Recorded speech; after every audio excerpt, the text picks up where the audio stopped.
ബോബി ചെമ്മണ്ണൂരിനെതിരായ നടിയുടെ പരാതിയിലെടുത്ത കേസിലെ തുടർ നടപടികൾക്ക് സ്റ്റേ. വിചാരണ കോടതിയിലെ നടപടികളാണ് ഹൈക്കോടതി സ്റ്റേ ചെയ്തത്. പ്രശ്നം ഒത്തുതീർപ്പായെന്ന് നടി ഹൈക്കോടതിയെ അറിയിച്ചതോടെയാണ് തുടർ നടപടികൾ സ്റ്റേ ചെയ്തത്. ഷബ്ന ചേർന്ന വിവരങ്ങളുമായി.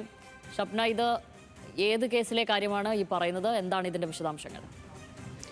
ഷാമിലി, ഈ നടി ഹണി റോസിനെ അപകീർത്തികരമായ രീതിയിൽ അപകീർത്തിപ്പെടുത്തി എന്നാരോപിച്ച് ഹണി റോസ് നൽകിയ പരാതിയിൽ ബോബി ചെമ്മണ്ണൂരിനെതിരെ കേസെടുത്തിരുന്നു.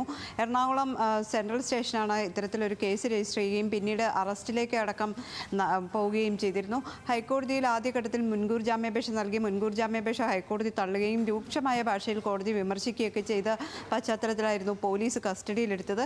അതിനുശേഷം പിന്നീട് ജാമ്യം ലഭിച്ചു. ഈ കേസുമായി ബന്ധപ്പെട്ടിട്ടുള്ള തുടർ നടപടികൾ വിചാരണ കോടതിയിൽ നടക്കുന്നതിനിടെ കഴിഞ്ഞ ദിവസം ബോബി ചെമ്മണ്ണൂർ സോഷ്യൽ മീഡിയ വഴി ഒരു മാപ്പപേക്ഷ നടത്തിയിരുന്നു.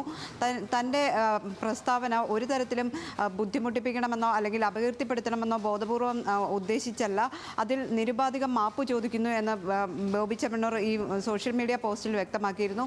ഹണിക്കും കുടുംബത്തിനുമുണ്ടായ ദുഃഖത്തിൽ അല്ലെങ്കിൽ ഇത്തരത്തിലുള്ള ബുദ്ധിമുട്ടിൽ താൻ മാപ്പ് ചോദിക്കുന്നു എന്നായിരുന്നു ബോബി ചെമ്മണ്ണൂരിൻ്റെ സോഷ്യൽ മീഡിയ പോസ്റ്റ്. അതിന് പിന്നാലെയാണ് ഇന്നിപ്പോൾ ഹൈക്കോടതിക്ക് മുമ്പിൽ ഈ കേസ് എത്തുന്നത്. ഇതിലെ വിചാരണ നടപടികൾ റദ്ദാക്കണം എന്നൊരാവശ്യമാണ് ബോബി ചെമ്മണ്ണൂർ ഉന്നയിച്ചിരുന്നത്. ഇന്നിപ്പോൾ ഹണി റോസിന്റെ അഭിഭാഷകൻ കോടതിയിൽ ഈ വിഷയം ഒത്തുതീർപ്പാക്കി, കോടതിക്ക് പുറത്ത് ഇത് ഒത്തുതീർപ്പായി എന്ന് അറിയിച്ചിട്ടുണ്ട്. തുടർന്നാണ് വിചാരണ നടപടികൾ ഹൈക്കോടതി സ്റ്റേ ചെയ്തത്. ഈ ഹർജി പിന്നീട് വീണ്ടും പരിഗണിക്കും. ശരി, ഷബ്ന വിവരങ്ങൾ നൽകിയത്.